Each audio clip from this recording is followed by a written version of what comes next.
કેન્દ્રીય ગૃહ અને સહકારિતા મંત્રી અમિત શાહ 2 દિવસના ગુજરાતના પ્રવાસે આજે અને આવતીકાલે અમિત શાહ અમદાવાદ, ગાંધીનગર અને મહેસાણામાં વિવિધ કાર્યક્રમોમાં હાજરી આપશે।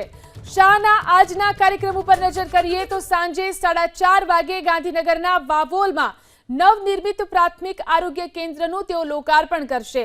ત્યારબાદ ગાંધીનગરના સેક્ટર 21 અને 22ને જોડતા બ્રિજનું લોકાર્પણ કરશે। તો સાંજે 5 વાગે ગાંધીનગર મહાપાલિકા નિર્મિત પેથાપુર આરોગ્ય કેન્દ્રનું લોકાર્પણ કરશે। તો 5:30 વાગે ગાંધીનગરના કોલબડા તળાવનું પણ તેઓ લોકાર્પણ કરશે।